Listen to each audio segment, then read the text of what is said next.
Our Too Good to Be True crime takes place in your happy place. My happy place has got to be the Joshua Tree.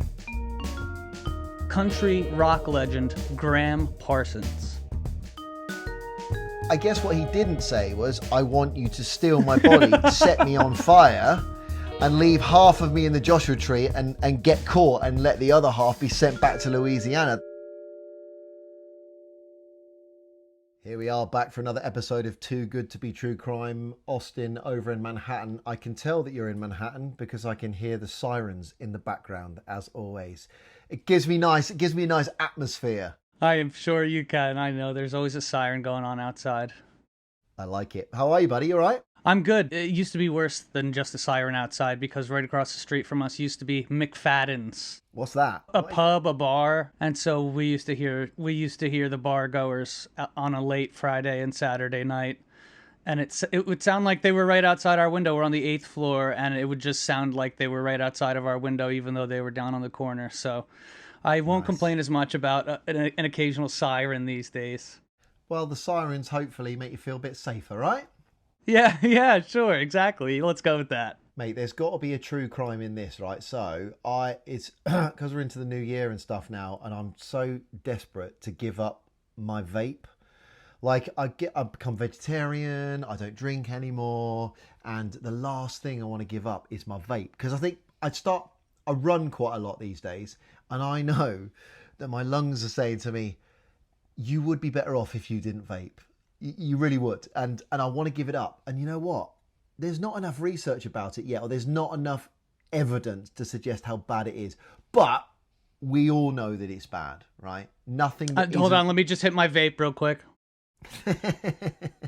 I know, it's true, Rich. I know, but anything that isn't oxygen is pretty bad to inhale, right? I'm going to take a calculated guess at that.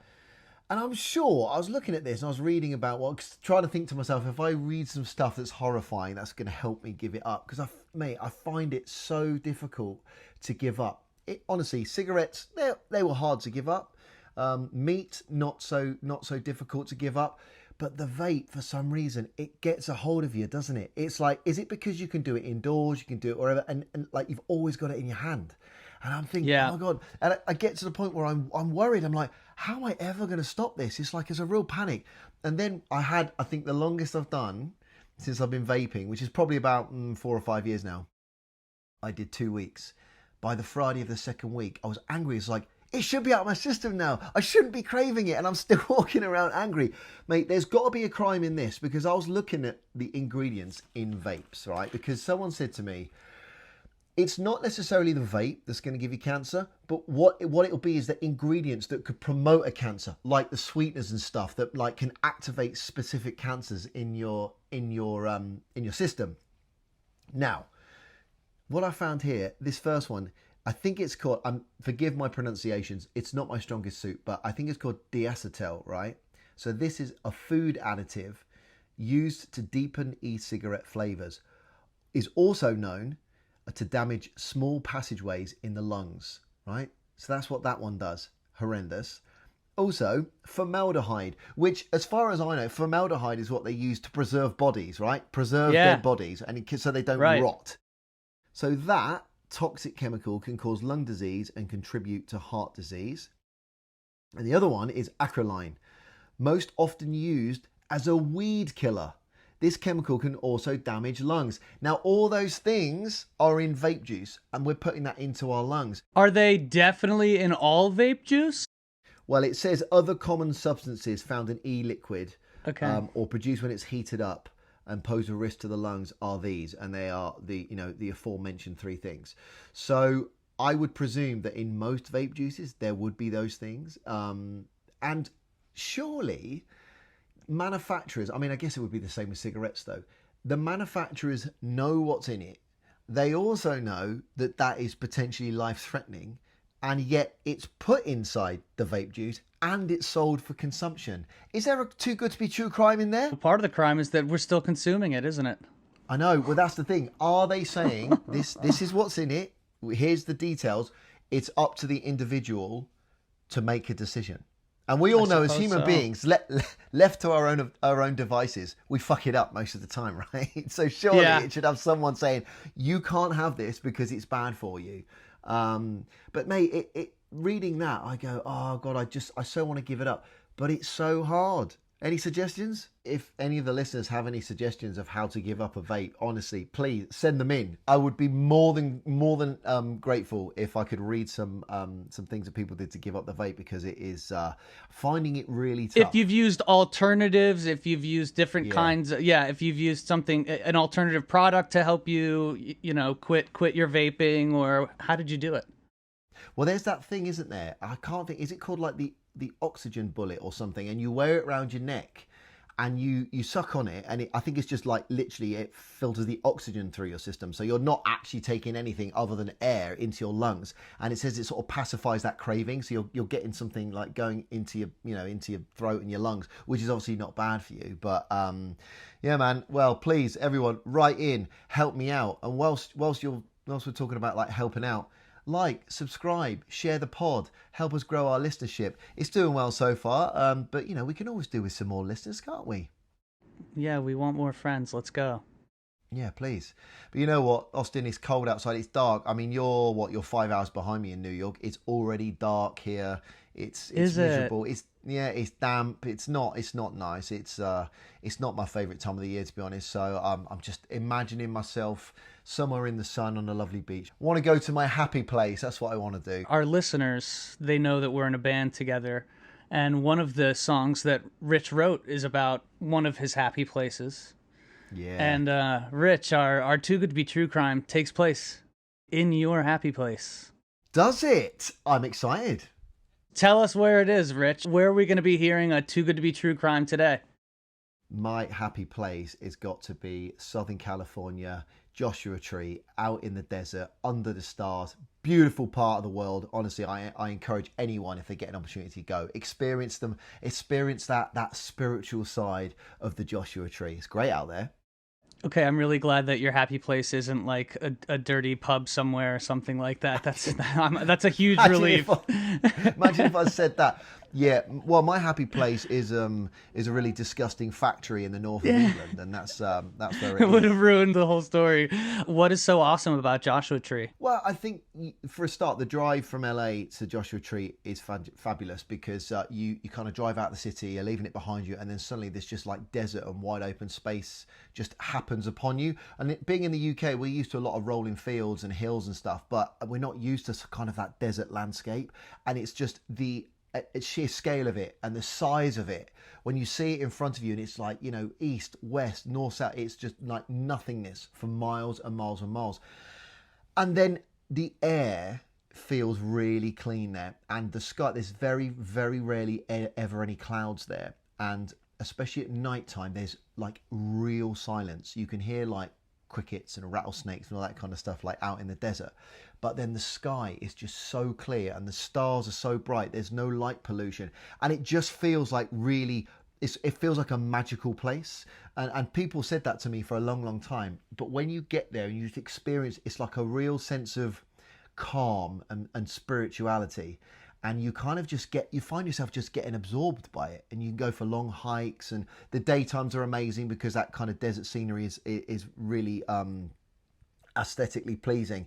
And then the nighttime, there's that like the quietness of the desert, the kind of the clear skies, the bright stars, the moon. Mate, it's great. It's a great place to go and rediscover yourself. It really is, as cheesy as that sounds. Well, I'm gonna have to take a trip now to Joshua Tree. That sounds wonderful. That sounds like a Yeah, great place. it's really Also, a cool. great place to inspire one to write maybe a novel or poetry or even perhaps music. Yeah. Yeah, inspired, mate. It's an inspiring place. Our story that takes place in Joshua Tree today involves country rock legend Gram Parsons. Gram Parsons. Are you familiar with Gram Parsons? I'm not. Is it Graham or Graham? Because I know you guys sometimes you say Craig instead of Craig. Is it Graham or is it Graham? It's. I believe that it's Gram. Graham, like Gram for mother. That's it. He's considered a country rock legend, although he has not been inducted into the Country Music Hall of Fame. Though Okay. one of his stage costumes can be seen there. Can I just say though, how is that not a bit insulting that they've said, "Hey, we're not going to induct you into the Country Music Hall of Fame, but we will take one of your costumes and put that in there." That's Oh quite yeah, of insulting, isn't course. it? I'd be Absolutely, like, yeah.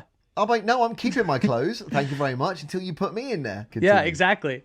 So Graham was born in 1946 in Florida, and he grew up in Georgia. And when he was 9 years old, he saw Elvis perform. Wow. So you and I were huge Elvis fans. So this was as inspirational a moment for him as it could be. He's born into a pretty wealthy and loving family, but before Christmas in 1958. So what that makes him about 12.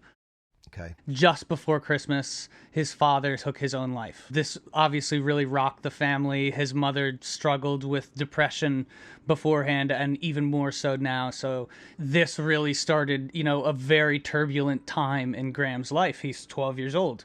They decided to move back to Florida to be closer to extended family. And this is the era where Graham really found his home, his place in music. Through his teens, his stepfather owned a nightclub. The nightclub was called Derry Down. Derry. Yes. Right. Graham and this band of teenagers that he got together with, they called themselves the Shilohs. They would entertain other local teens at this nightclub, and they started honing in on their chops. They started becoming stronger musicians. And this was more of like folk music that they played. So while Gram Parsons is now famous for country, he started in like a little bit more of a folk genre. Sure. Due to her addiction to alcohol, his mother died of cirrhosis of the liver just before his graduation from high school. Oh God, he's not had much luck, has he? Yeah, so he comes from, once again, he comes from a family that struggles with addiction, and here he is, the only sort of thing that he's known is music, is playing with bands and playing with other people. He's not really a solo artist, at least not yet. He's playing in bands. He had the Shilohs, and then he toured for the summer. They played a little bit in LA, opened for the Doors. Wow. And this was the summer after his graduation. And then he enrolled in Harvard. Wow. So he's super intelligent then. Yeah, he's a very intelligent guy. He's supposedly a wonderful and an incredible musician, though he tends to be a bit difficult to work with for his bandmates. But here he is, the summer after his graduation. He's opened for the Doors in LA, and now he's going to Harvard. That's incredible. What did he study at Harvard? Was it music or it's a law, isn't it? Harvard Law, is it? Harvard has a lot of different colleges, but I haven't written it down here in my notes. So I'm not quite sure what he studied or started to study, because after only 3 months, he dropped out. When he was at Harvard, he grew to love country music. And when he dropped out, he moved to New York City with a couple of guys that he met playing, in and around Harvard.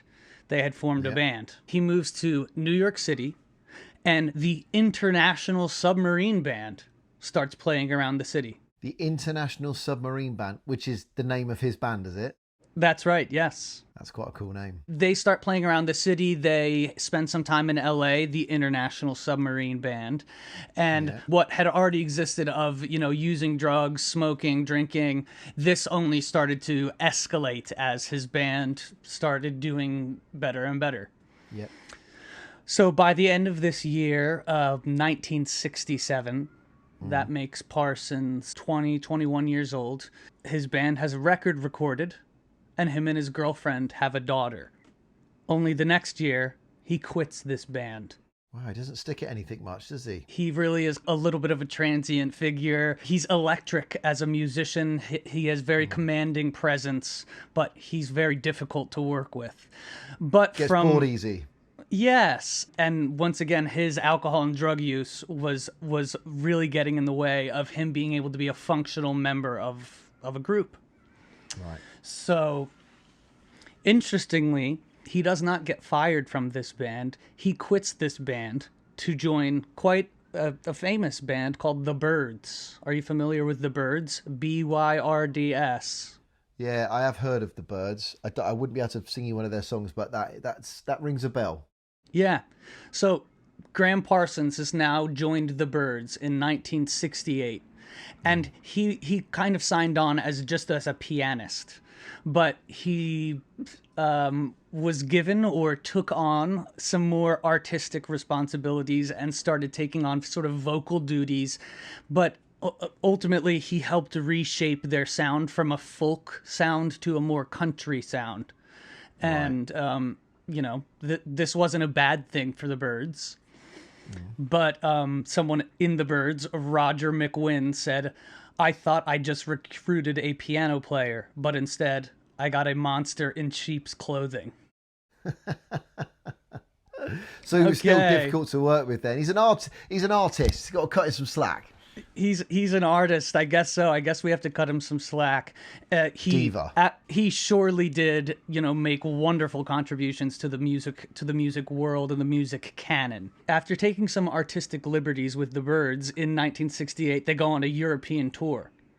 And this is where he meets his friend Keith Richards. The Keith Richards, Rolling Stones. The Keith, that's right, yes. Probably, I'd imagine at this point, then, when he meets Keith Richards, his drug and alcohol abuse will be off the wall, mate. It'll be going nuts, won't it? We know the legends of Keith Richards, and yes, you're exactly spot on. Keith Richards is sort of quoted as saying that even he noticed, though, that Gram Parsons' drug use was like intense. It was pretty heavy. For him to say that it must have been bad. I know, you're right. As he becomes friends with Keith Richards, Gram shows Keith country music, supposedly influenced the Rolling Stones in their sound a little bit and more of a country sound.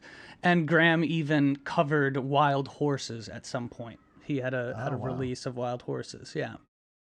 He's quite well connected then. But really surprisingly, he ends up quitting the Byrds. Right.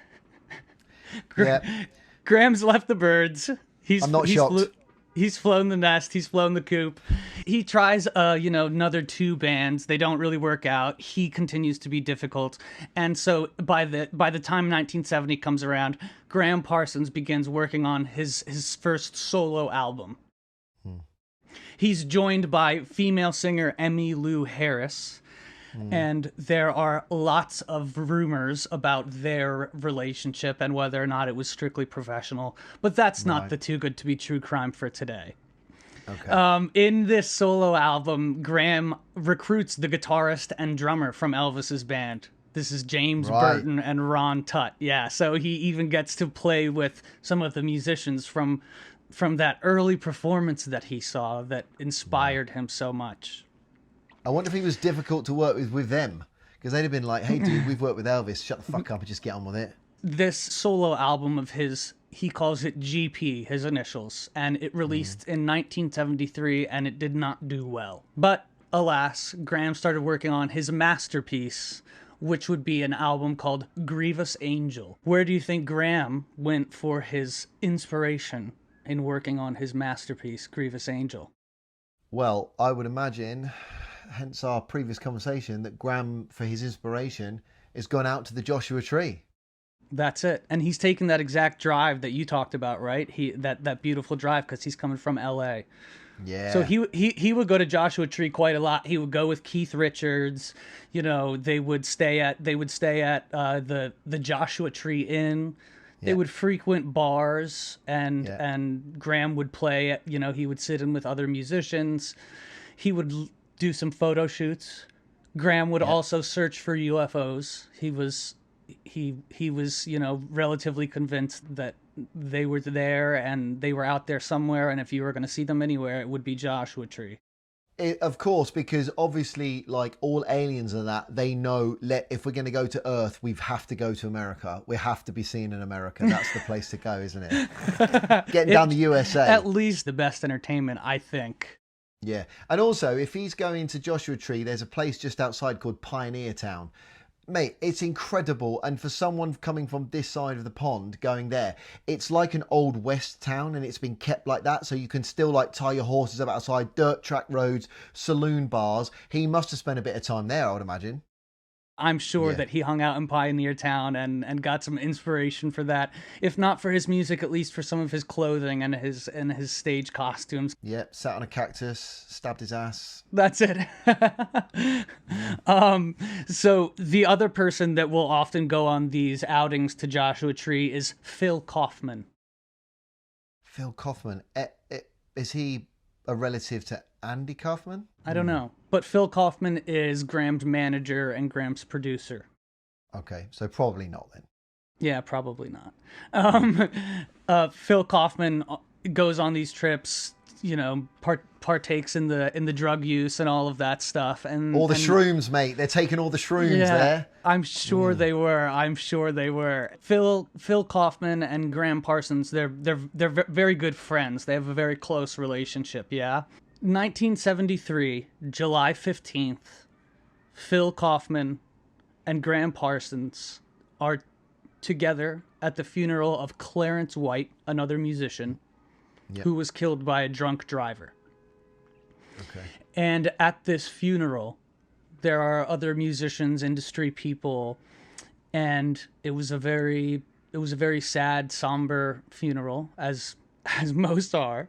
And Graham performed a song there. Phil Kaufman was also at the funeral. And here's where we turn from pretty reliable fact to the legend. Gram Parsons legendarily told his friend Phil Kaufman, "Don't let this happen to me." They make a pact: take my body to Joshua Tree, have one last drink, and then burn it in the desert. Wow. It's quite a request. Yeah, but they're friends. And did he agree to this? Did he say, "Yeah, I promise you"?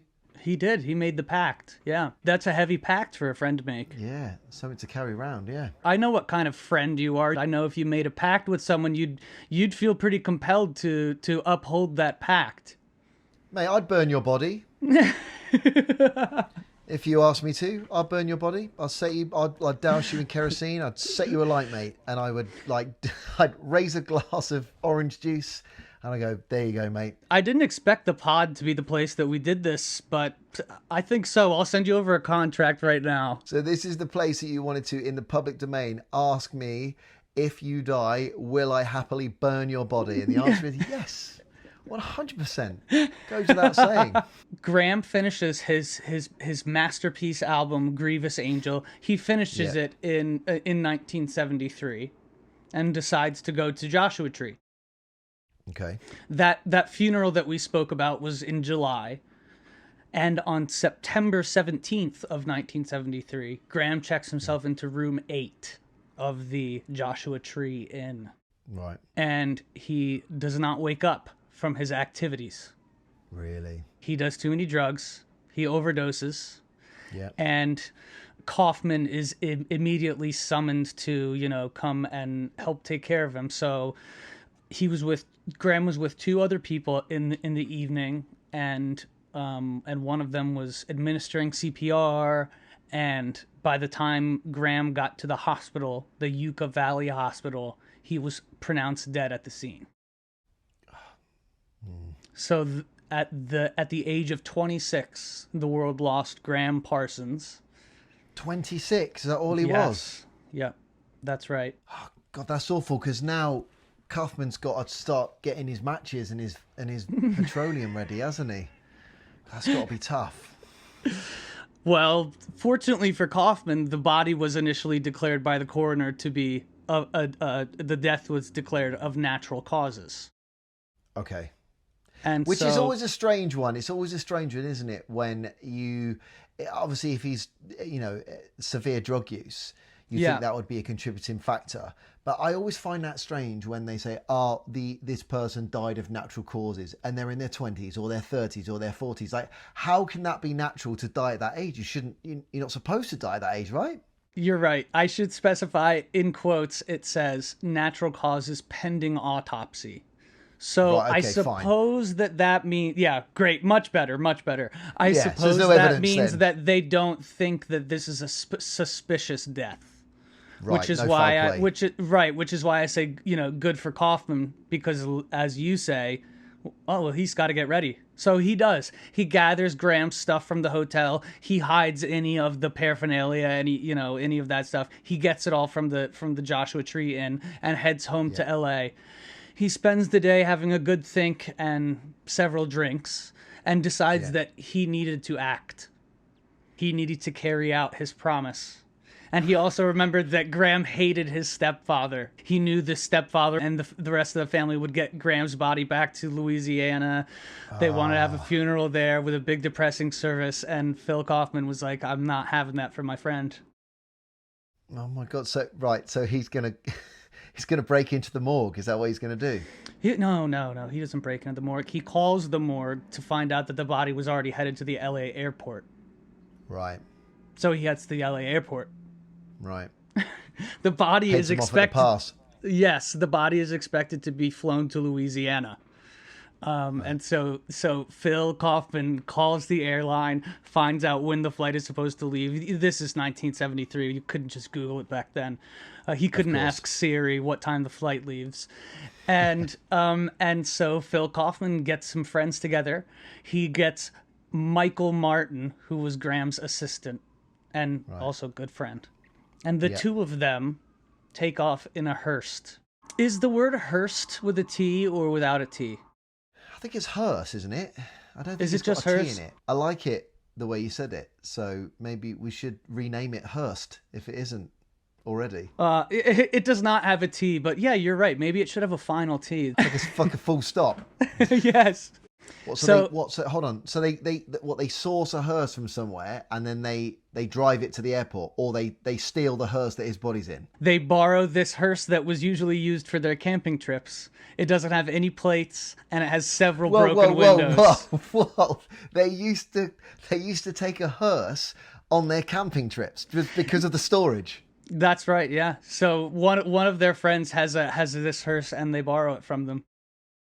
I don't think I've ever seen, whenever I've looked at like buying cars or secondhand cars, I don't think I've ever been scrolling through Auto Trader and found secondhand hearse for sale. Where would you buy one of those? I don't know. But they had one. That's right. But the hearse had no plates and it had several broken windows. Okay. So Wasn't well maintained. This is not the transy book heist, let's prepare for months. Like this was spur of the moment. This was alcohol fueled choice making here. Right. They're working it out as they go. That's right. So at first they wear suits, but then they decide that this doesn't look good enough, like it's not going to work, so they wear their regular, like their band clothes that they would go on stage in. So because that looks better in a hearse, doesn't it? Some people in just kind of ripped jeans and old t-shirts, they would be better off staying in the suits. Look more authentic. But they didn't go totally unprepared because they loaded the hearse with Jack Daniels and beer. Of course they did. Yeah, so that's good. That's great. They arrive drunk in the license plateless hearse with broken windows, and they pull up to the loading dock. And they convince an airline employee that the family wanted to use a private charter jet to fly Graham's body. Right. Which would not happen now, would it? I mean, I guess in 1973, you can actually convince people of that kind of stuff because of the technology, and probably if they're able to drive up to the loading dock of a plane. I mean, man, you wouldn't even get in the airport these days without an e-ticket, would you? This is truly like a legend of rock and roll. This is a legend of the music industry. Of its time. Part of this is corroborated by a police officer who was there at the scene. LAPD. So that's right. So here's what happens with the police officer. Kaufman goes inside and starts filling out paperwork under the name Jeremy Nobody. And he sees a police officer there inside near the desk. He sort of looks at him and gets nervous, finishes his paperwork. But luckily, the police officer didn't say anything to Kaufman. Okay. On his way out, Kaufman sees that the police is parked behind the hearse, though. So he does ask the police officer, could you please move your car so we can get out? And the police officer goes, oh my gosh, I'm so sorry. Yeah, absolutely. I'll move my car. He suspects nothing at all. He helps them load the coffin into the hearse. And as they're driving away because they're so nervous, Martin, who's driving, Michael Martin, accidentally hits the wall, runs into the wall. And the Oh cop my God. doesn't stop them. He just goes, "Oh, Really? I'd hate to be those guys." I'd hate to be those guys. So they stink of booze. They've stolen a body. They're driving a hearse that seems like it's absolutely fucked. And the police officer just goes, oh, I'd hate to be those guys. Yes, yeah, that's literally exactly what happened. So, good on that cop. Maybe he was. I imagine back in the '70s, maybe he was just boozing a little bit, working on the Yeah, hip airport. flask. Oh my Yeah. gosh. So here we have the body of Gram Parsons in a hearse being driven by Michael Martin and Phil Kaufman. Everyone's loaded. Everyone's wasted. Yeah. Yeah. They stop at a gas station on the way out of town. And then they stop at Cap Rock. Cap Rock is a place in Joshua Tree, a designated rock formation or something like, geological formation. Right, Cap Rock. Okay, yeah, because there's loads of different rock formations. But probably back then, because now you can't, there's a certain time they shut the gates and you can't actually drive into the main part of Joshua Tree. But maybe back then you could. Oh, I'm sure you could. I'm sure you could back then. Yeah, I'm sure you could. They get to Cap Rock. They get to Joshua Tree. They unload the coffin. They douse it in gasoline. I believe Phil Kaufman was the one to douse it in gasoline. He opened it up and doused it in gasoline, and lit it on fire. See. Going back to if I was to burn your body, my friend, I would gasoline the coffin. I don't think I'd open the coffin and have a look at you and then set you on fire. I think that would be too traumatic. But I mean, they're loaded, really aren't they? appreciate that. Yeah, that's right. I wouldn't want to. I wouldn't. I would set you on fire, but I wouldn't want to see your face burning. Do you know what I mean? Yeah. I would just douse the coffin. I think that because I'm such a finely tuned athlete, Yeah, that my body's it's working at its optimum at all times. I think even if I died, I would continue living. And I think if you set I think if you set me on fire, I don't think I would burn because my body would actually put out the flames naturally. That's just how finely and highly tuned I am. But I appreciate the sentiment. Thank you. I got you, buddy. So Thanks, they've burned the body of Graham, and his ashes float up into the sky of Joshua Tree, but very early on they see flashing lights coming, and of course they just assume that it's the police.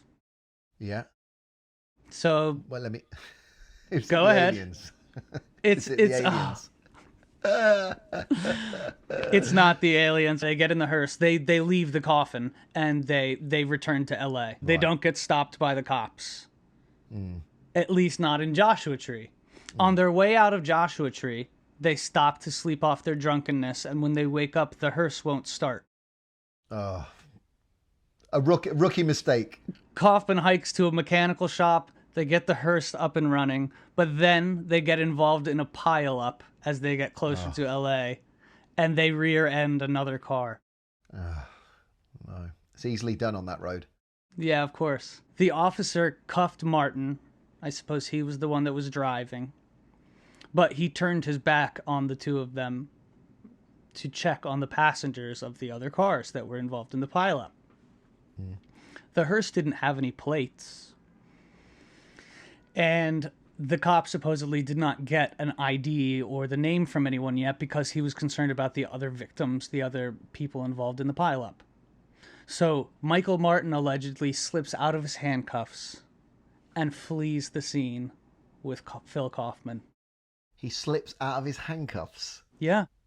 What, do you have really skinny wrists or something? I mean, they're not easy to get out of, are they? Handcuffs? I Not guess that I would know. so. Just like to put that out Hey, there. wait a minute. These guys seem to be getting lucky with the cops twice now. The magic of the Joshua Tree followed him, and he was able to slip his cuffs. That's right. Someone somewhere knew that this was an honorable pact that they were carrying out. Yeah. By the time they get back to LA, wake up the next day, newspapers are already showing the story. Right. Okay. And people are suspecting it was some kind of satanic ritual, maybe. But Kaufman and Martin are like, yeah, we're not getting away with this. We've got to turn ourselves in. Right. So a couple weeks later, yes, they turn themselves in. As they await court, Graham's autopsy declares drug overdose. I suppose in a legal sense that's good for Phil and Michael Martin. So this is not a suspected murder. And they end up in court on Gram Parsons' 27th birthday. In 1973, in the state that they were in, there was no law written against stealing a corpse. Really? Yeah. There's no law written against stealing a corpse. They are charged with misdemeanor theft for stealing and destroying the coffin. But nothing to do with the body? Nothing to do with the body. Okay. The body was not entirely destroyed by the flames. And so what was left of Gram Parsons was sent to his family, where it was buried in Louisiana. Oh, that would be horrendous, receiving that. Oh, here's a couple of bones and a bit of dust. Well, it's awful, isn't it? Christ, I'd be like, do you know what? Just finish the cremation and leave him in LA or Joshua Tree. I wouldn't want to receive. 30 pounds was what was left. Oh, God, you wouldn't want it, would you? I don't think so. I don't know. Graham's family was able to give him the burial that they wanted to give him, though, according to this legend, it was not the burial that Graham wanted. No. So, charged with misdemeanor theft for destroying the coffin, Kaufman and Michael Martin are both sentenced to pay $300 apiece, as well as $708 in damages. Okay, which is quite a lot in 73. It's about $1,000. I suppose so. Yeah. They're getting off pretty easy. Imagine what that sentence would carry, like, this year, like in 2024. Yeah, exactly. Yeah, you're probably doing prison time for that, I would imagine. That's right. And they saw none. They saw no time behind bars. So no jail time whatsoever. Knowing what we know of these guys, you can imagine they're not just going to quietly pay their fine and fly under the radar and let things go quietly. So Kaufman throws a benefit. To raise the money. And here's what the benefit's called. This brings a close to the final chapter of this ridiculous story involving Gram Parsons Body and Joshua Tree. Phil Kaufman, whose name starts with a K, holds Kaufman's Coffin Caper Concert, in which the title, every word starts with a K. There's our legend of Gram Parsons Body. And what I would like to pick your brain for, are they the guilty parties, or were they just carrying out the wishes of Gram Parsons? Well, I would say that they are carrying out the wishes of Gram Parsons, right? Because he said he doesn't want to go back to Louisiana and he wants to be cremated, and he wants to be cremated and distributed in Joshua Tree. I guess what he didn't say was, I want you to steal my body, set me on fire, and leave half of me in the Joshua Tree and get caught and let the other half be sent back to Louisiana. I'm sure that was not what he actually anticipated happening when he said that. I would imagine that he was expecting some kind of like ceremonial cremation and just that kind of a gentle, like very tranquil scattering of his ashes in the Joshua Tree. But I would imagine in true rock and roll style, I mean, it is what it is, isn't it? Like they stole his body, which, well, they haven't committed a crime there because in 73 there was no crime. They were drink driving and swerving across the road and potentially could have killed someone else along the way. That's quite a good point. That's a reasonable point you're making there. Yeah, so they definitely, or whoever was driving, they definitely were in charge of a vehicle under the influence. Yeah. So that is a crime, which would carry a sentence of some description, I would imagine. Mm-hmm. I don't know what the rules are for setting fires in the Joshua Tree. I don't know if you're allowed to do that, or whether designated areas, yeah. Rich. It's a national park, right? So I think those national parks are probably, can you not set coffins on fire in there? So I'd imagine that's a crime. I'd imagine probably not. But in the spirit of friendship, they've, drunkenly and kind of bleary-headedly tried to carry out the wishes of their friend, who they were probably traumatized that he's died, but not able to process that yet because they're under the influence of God knows what. So I would imagine in a court, if you were to appeal to the judge's kind of better nature, if that judge has lost a friend or a family member that's close to him and gone, oh, we were just trying to do this. Yes, we did it the wrong way. I think that is probably what got them off with a lighter sentence. And I think maybe the only crimes they committed were driving under the influence and, stealing the coffin.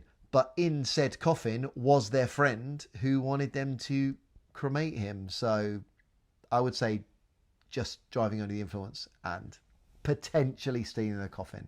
That would be it for me. Wow, well, there's your verdict. Yeah, my advice would be don't steal a coffin, don't drive a hearse with no plates and smashed windows, and don't set fire to anything in the Joshua Tree. Because also, especially if it's in the summer, there's those trees are going to set on fire, and that could be seriously problematic in this state of California. There we have it. There's Richard's verdict, and we have some takeaway advice. That's very true, and I never thought I'd be campaigning for the preservation of the Joshua Tree National Park, but there you go. This pod brings out all sorts in you, doesn't it, Austin? Rich, it was great to see you today, man. Mate, that was a great story. Isn't that insane? Love that. Yeah, and because I've been to Joshua Tree, and as I said before, I encourage anyone that gets an opportunity to go, please go. It's a really wonderful place to experience. Those wide open spaces, like all little motels, and there's Airbnbs, and they're so spread out. It's not a bustling metropolis. It's definitely a place to go. Get some distance, get some headspace, go there and meditate, do what you need to do, reinvent yourself, rediscover yourself. You should go. Go to Joshua Tree and binge all of Too Good to Be True Crime. Mate, great legendary story. I'm glad we made our own deductions of the crimes that were committed. And here's to the next one. Cheers, buddy. I'll see you soon.